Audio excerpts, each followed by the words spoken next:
What? Hey guys, Speakeasy podcast listeners, how are you guys doing? This is yet another episode of the Speakeasy podcast where we go behind the scenes talking about what it means to be the successfully paid speaker or author. I'm your host. I think y'all know who I am, but if you don't, I'm Altaviz, your voice manager, and I'm excited because I like having fun. I'm a big dreamer. For those of you that have never been in one of my sessions, one of my classes, or in my accountability group, I'm always pushing people to dream big and to dream more. But I love having fun. And I think that what you're doing, if this is the thing that you want to be doing for 20, 30 years, you should enjoy doing it. We're coming to you with this particular episode because I found that a lot of people within that first 5 years, you're kind of trying things out and not necessarily doing things that you enjoy. So I'm excited because I have my guest, Patricia, coming on, and she's going to be helping us out to kind of lay a foundation so we can get back to dreaming big, but having fun in between. So with that being said, hello, Patricia. Hello, Altaviz. I am excited to have you on today. You know, we were talking a little bit before, and I said, yeah, because if you don't love it, then you're going to fall all the way apart. So tell them a little bit about yourself, and then we'll dive into today's topic. Okay, thanks for having me on your podcast. My name is Patricia Barnes. I am a registered nurse, motivational speaker, blogger, and founder of GoPatty. GoPatty is a brand to inspire, motivate, empower others to become whole, to work on personal development, to dream big, then take action and have fun in between. Awesome. I love it. I love it. So let's get down to the nitty-gritty. We're going to get real about this one, Speakeasy listeners, because a lot of y'all don't love what you're doing. Like, you're not enjoying the business that you started. Like, you started doing Avon or Herbalife or any number of things, and here you are a couple months in and you're already like, I'm over it. So Patricia, speak to that a little bit. First and foremost, let's get down to the root of it. Why do we say yes to things that are not even things that are going to bring us joy, or that it didn't bring us joy to begin with, and we still said yes to it? Yes, well, my story is a little bit different. Like, I was called to be a motivational speaker, and to be honest, there's times where it's not fun. But what I want to stress is that you can work through it. The root of it is you have to get to the point of, okay, this is what I'm called to do. I actively accept that calling, and I always make time for fun. And because I already had that gift of encouragement, every time I talk about something that's near and dear to me, I'm excited. It makes me happy. Like, I can do this for the rest of my life. I can do this for free. So it's important that you make time for fun. But let's also be real. Sometimes being a speaker is not all fun. But that don't mean that you give up. You just need to take time for your mental health to regroup, have some fun, and come back to it. You know, that's just even with a 9-to-5 job. It's times where I don't always enjoy being a registered nurse. But at the core, I love it. I love to help people. But it's times where it can get really sad and depressing. So I hear you saying we got to take it back and go, okay, so what's my reason for doing this? Is this really what I wanted to do and what I'm called to do? I love that you said that, because we have to be honest about what we've been called to do, or, you know, what we decided we was going to call ourselves to do. That's right. Because some of those things we called ourselves to do, and absolutely, I just feel like working. God is looking down like, I ain't even tell you to pick up the phone. No. Right. I ain't tell you to pick up the phone on that. Right. Yeah, that's true. It's so true. I've been there trying things that I know I should have had no business doing. Now, with that being said, though, and knowing that, okay, sometimes you said it, sometimes we got to have a coaching session with ourselves. Sometimes we got to motivate ourselves. Mm-hmm. Do you also have a plan in place to where you're putting some things in place strategically, so that way you can make this, long term? And if so, what are those things that you're doing strategically, like every 2 weeks, or something that you may do once a month, that's keeping that fun and that dream alive? Well, because my situation is unique, as I said, I was called to be a motivational speaker. And the funny thing, ironic thing, is I've always been naturally shy. I'm an introvert who loves to be behind the scenes in my own space. But God, no, that was not his plan. So because of that, he's my CEO. Like, he's the one who gives me the direction. I seek him daily. So what I started, the first thing I did was I joined Toastmasters to help me overcome my fear of public speaking. And when I realized that it's a worldwide thing, like it's an organization around the world, many people have that same fear. So that was the first thing I did, was accept my calling, then say, okay, I'm really 100% all in. What do I do next? I joined Toastmasters. And then before God just put me out there, because he's a loving God, he's a caring God, I started my blog. And with the blog, it's just like everything was flowing. I didn't realize that I had so much to give, so much to share. And then with that, it came the branding templates, the quotes, and now that I'm doing interviews. So I'm always seeking God for his direction and his order. And I'm enjoying it because I'm also a person who loves adventure. I love to try new things. So it's just like, because I don't know what's next and I'm seeking God, it's just keeping the excitement alive. But, I realized after I reviewed my interview and my speeches, it's just that I have this passion that I love, that I'm going to help inspire someone, that someone can relate to my story and it can empower them to try to do their best. You made another great point with making the investment. And, people often look at Toastmasters and they're like, oh, but, I'm too scared to do it. I don't know what all is involved. I don't have the biggest one is always, I don't have the time. But we really do have to invest in the things that we want. We want to see become successful. We want to strive for this higher level, but we can't get there on just thinking that we can go to Uncle Google and Aunt YouTube about every single thing. Right. So how has that investment in Toastmasters really made an impact with you? How long have you been with them?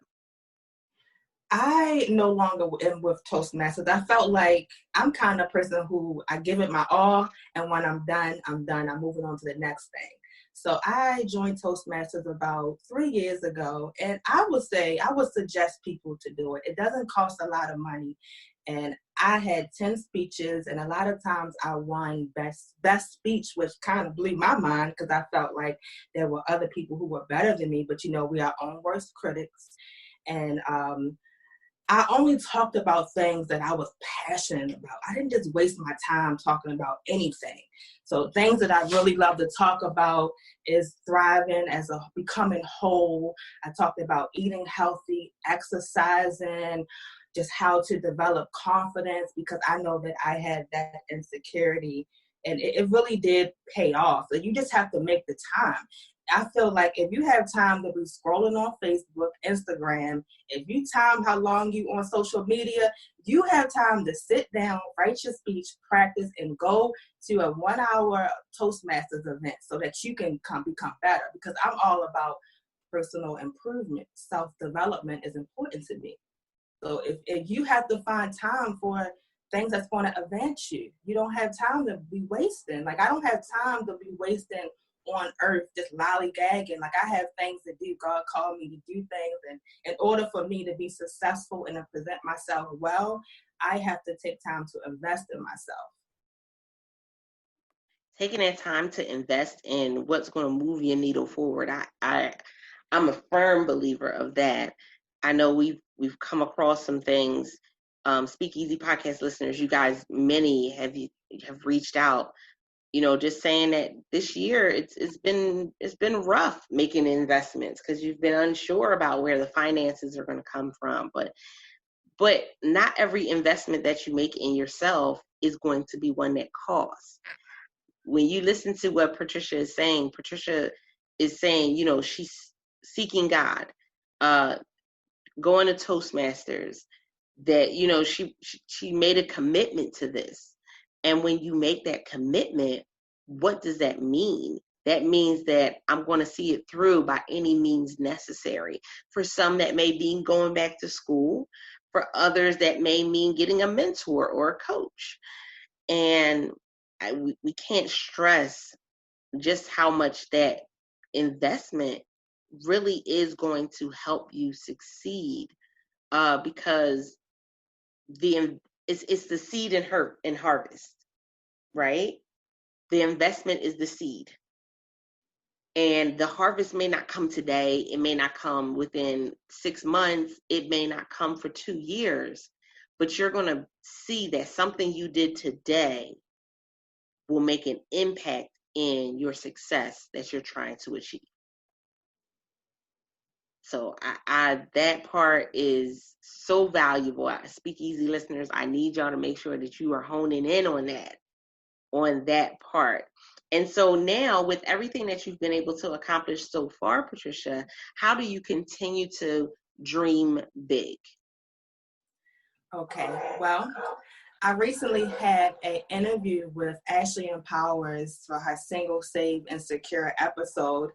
And let me tell you, when I was writing out my plans, because I write a lot, I had public appearances, press media, that I would like to introduce myself as a motivational speaker. And guess what was number one? Ashley Empowers. And it's like, okay, so I started thinking big. Okay, I'm thinking about people: Oprah, Steve Harvey, Lisa Nichols, Les Brown. I'm just expanding myself. Okay, God, He is expanding my vision, expanding my dreams. And then I just have to go for it.